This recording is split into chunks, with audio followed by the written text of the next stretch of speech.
Good evening दोस्तों, मैं हूं दिनेश की वोरा। बहुत बहुत स्वागत है आपका वर्ल्ड न्यूज़ के इस प्रोग्राम के अंदर। दोस्तों, आज बात करेंगे हम। चाइना दो नए एयरक्राफ्ट कैरियर बना रहा है। फुजियान तो लॉन्च किया है।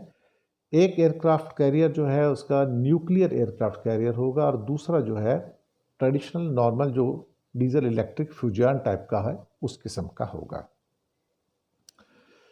ईरान की जो कैपिटल शिफ्ट होने की बात हो रही है, बाकरान का जो प्रोविंस है, जो एरिया है, वो पाकिस्तान बॉर्डर से भी मिलता है।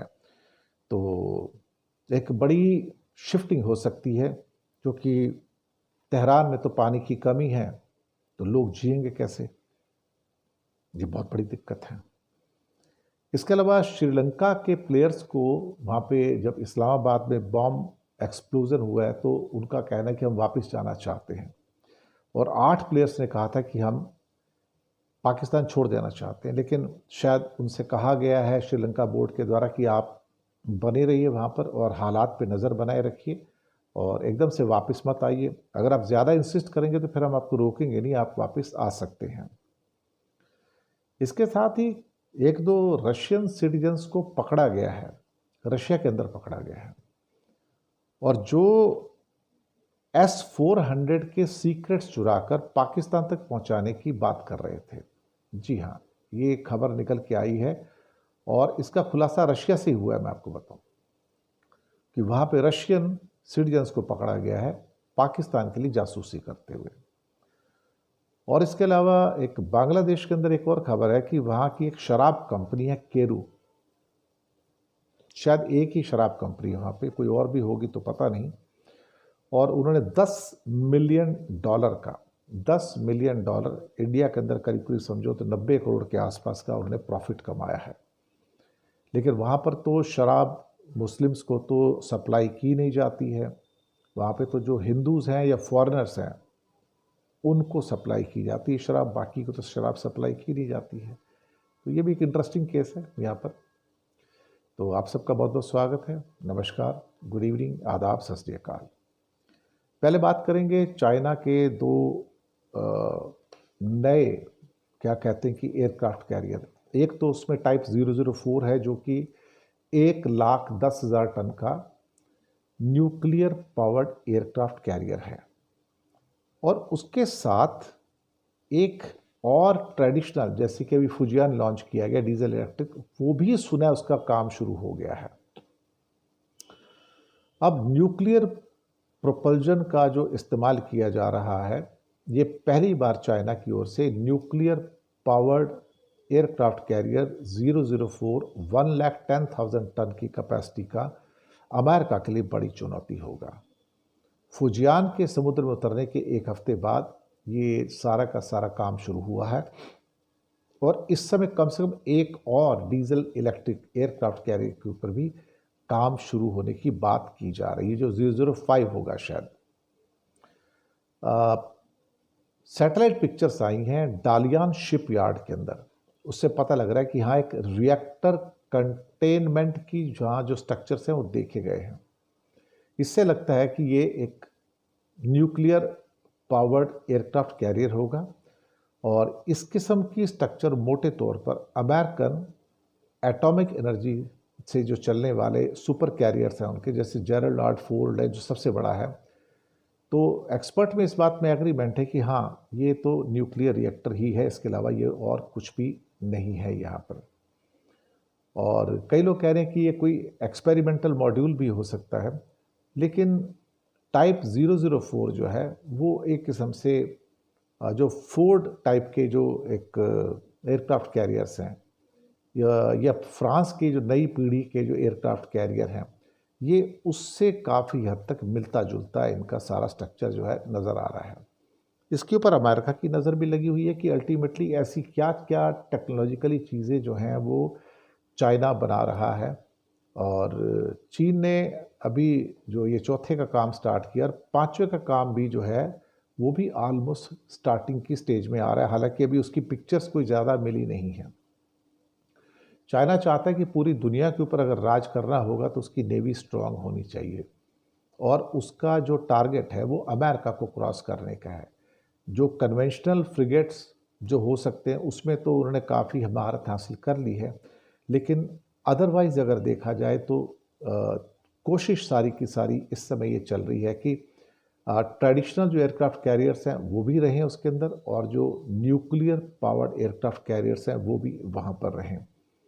और अमेरिका की नेवी के साथ जो उनका गैप है, जो टेक्नोलॉजिकल गैप जो है, जो सुपर पावर का गैप है, उस पावर को आने वाले सालों में, अगले 5 से 10 सालों में कैसे कम किया जाए।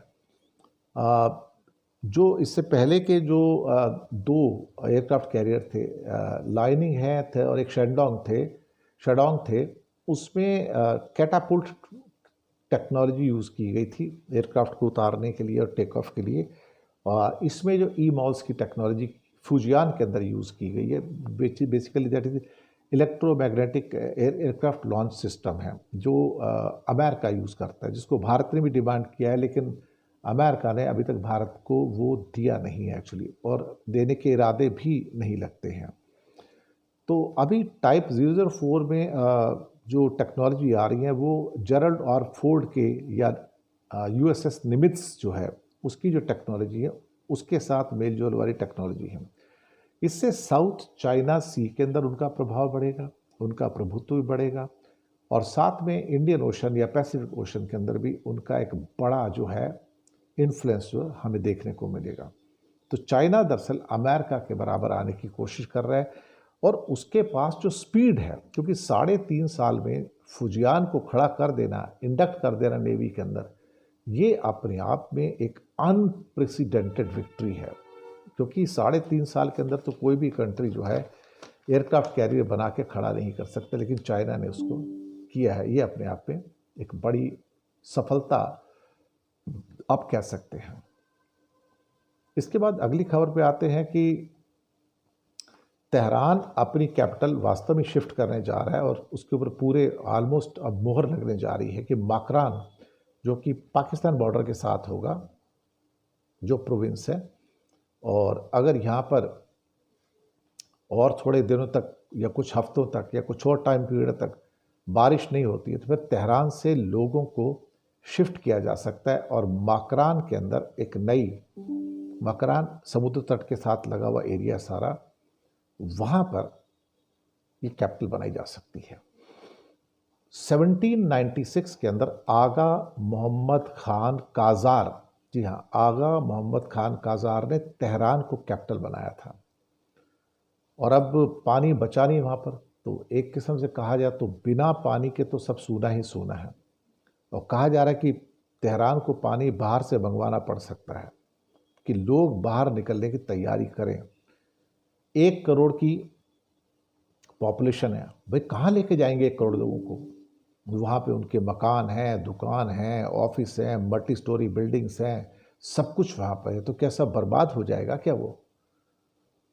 अब पाक के पड़ोस में, पाकिस्तान के पड़ोस में अगर ईरान की राजधानी आती है माकरान में, और कहा कि यहाँ पर तो पानी की कोई कमी नहीं है, तो माकरान सेफ भी है, इजराइल आराम से हमला भी नहीं कर सकता है, और तेहरान से 1000 किलोमीटर की और ज़्यादा दूरी हो जाती है, तो यहाँ आते आते इजराइल के फाइटर जेट्स पहुँच नहीं पाएंगे बिना रीफ्यूलिंग के बीच में से। लेकिन ईरान के अंदर जो जल संकट है, जो वाटर क्राइसिस है, ये बहुत बड़ा हो गया। ईरान के 2 बड़े शहरों में इस समय बहुत बड़ा संकट है, एक मसनहद है और एक तेहरान है।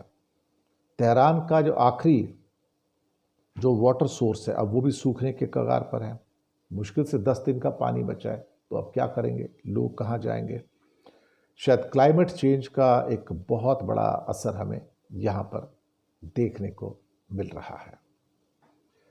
इसके बाद आते हैं एक और खबर के ऊपर कि श्रीलंका के प्लेयर्स जो कि क्रिकेट सीरीज़ खेल रहे हैं पाकिस्तान में, और वहाँ पर एक जो ब्लास्ट हुए हैं इस्लामाबाद के अंदर, उसके कारण वो देश छोड़कर वापस जाना चाहते हैं, 8 प्लेयर्स लौटने के चक्कर में।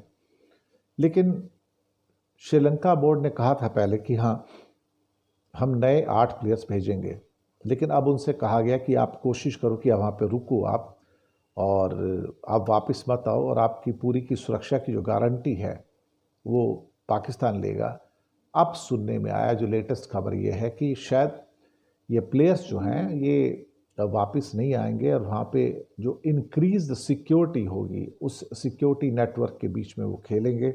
लेकिन मुसीबत ये है कि चिंता तो रहेगी ना उनकी। यहाँ पर ये ट्राई सीरीज़ है, जिम्बाब्वे और पाकिस्तान के साथ ट्राई सीरीज़ भी खेलनी थी और इसमें ख़ास तौर से पहले भी इस किस्म का इंसिडेंट श्रीलंकन प्लेयर्स के साथ हो चुका है और उनको बड़ी मुश्किल से वहाँ से बचाया गया था। तो वो थोड़े से सेप्टिकल रहते हैं पाकिस्तान में आके खेलने के लिए, और वो चीज़ें निकल कर आ भी यहाँ पर रही हैं। इसके साथ एक खबर आती है रशिया से कि रशिया में एक व्यक्ति को, एक जासूस को पकड़ा गया है। रशियन सिटीजन है, जी हाँ, रशियन सिटीजन है, और उसको रशिया की जो जासूसी एजेंसीज हैं उन्होंने पकड़ा है। उनका कहना है कि ये जो व्यक्ति है, जो रशियन ही है, ये पाकिस्तान के लिए जासूसी कर रहा है, आईएसआई के लिए जासूसी कर रहा है, और ये S-400 की जो इन्फॉर्मेशन है वो जुटाने में लगा हुआ है। जी हाँ, S-400 जो सिस्टम है, जो इंडिया ने पाकिस्तान के खिलाफ ऑपरेशन सिंदूर में भी यूज़ किया था और काफ़ी सक्सेसफुल हुआ था।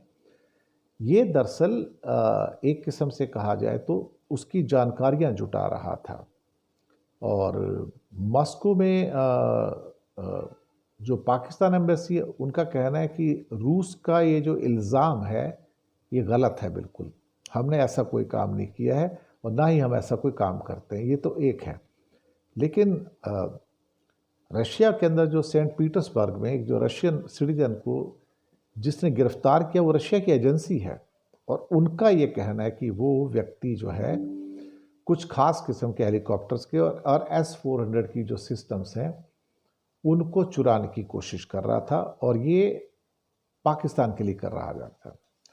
ये रशिया का एक जो स्पोक्स पर्सन है ये उनका कहना है, लेकिन पाकिस्तान के स्पोक्स पर्सन ने कहा कि हमारा इनसे कोई लेना देना नहीं है और ना ही हम इसमें कुछ हमारा कोई दखल है, ना ही हम ऐसे काम करते हैं।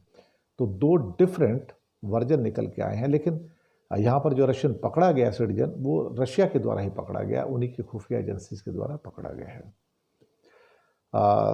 कल 14 तारीख है और पंडित नेहरू का जन्मदिन भी है, उनको हम याद भी करते हैं, और कल बिहार इलेक्शन के रिजल्ट्स भी अनाउंस होने जा रहे हैं।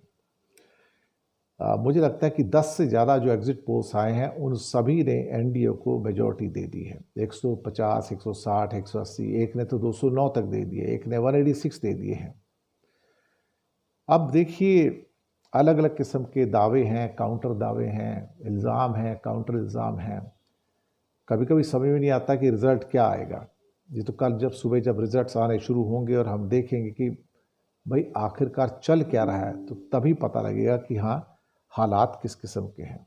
और मैं ये भी सोच के चलता हूँ कि यहाँ पर अगर कुछ उलटफेर होता है तो फिर सारे के सारे जो एग्जिट पोल्स हैं वो शक के घेरे में आएंगे। मैंने पहले भी आपसे कहा था एक प्रोग्राम के अंदर कि जो ब्रिटिश इलेक्शन के अंदर और फ्रेंच इलेक्शन में जो एग्जिट पोल्स आए थे वो एग्जैक्ट उतने ही आए थे जितनी सीटें थी, 2-4 सीटें ऊपर नीचे करके। तो वहाँ पर जो है क्या है कि ख़ास तौर से जो उनकी क्रेडिबिलिटी है, जो विश्वसनीयता है वो बनी हुई है। लेकिन भारत में किसी ओपिनियन पोल की या ये सो कॉल्ड एग्जिट पोल की जो प्रेस्टीज है, मुझे तो वो कहीं से बनती हुई नज़र आती नहीं है। और अब देखिए, अब तो कल जनता का फैसला होगा कि अल्टीमेटली इतनी भारी संख्या में जो एक्सेस पोलिंग हुई है, यहाँ पर 8 से 10% की एक्सेस पोलिंग हुई है, किसके पक्ष में गई है। जनता जनार्दन है। अगर सरकार ने और ज्ञानेश कुमार ने, इलेक्शन कमिश्नर ने अगर बेईमानी नहीं की है तो फिर रिजल्ट्स हो सकता है इंडिया गठबंधन के पक्ष में जाए, लेकिन अभी से कहना मुश्किल है। हम थोड़ा इंतज़ार भी करेंगे, हम सोचेंगे कि क्या हो सकता है। तो इसी के साथ आपका बहुत बहुत शुक्रिया, और चैनल को सब्सक्राइब कीजिएगा। हो सके तो छोटी छोटी आर्थिक मदद कर सकते हैं, नीचे हमने आपके लिए यूपीआई नंबर और बैंक अकाउंट नंबर भी दिया है। किसी एक को चुनकर छोटी सी मदद करेंगे तो अच्छी पत्रकारिता को बचाने में आप हमारे सहयोगी भी बनेंगे। तो बने ही रहेगा हमारे साथ, और हम लगातार आपके सामने प्रोग्राम्स लेके आते हैं, और कल सुबह हम कोशिश करेंगे कि बिहार के ऊपर भी अपना एक तफ्तीश से एक बुलेटिन लाने की कोशिश करेंगे। शुक्रिया आपका बहुत बहुत। धन्यवाद एंड गुड नाइट।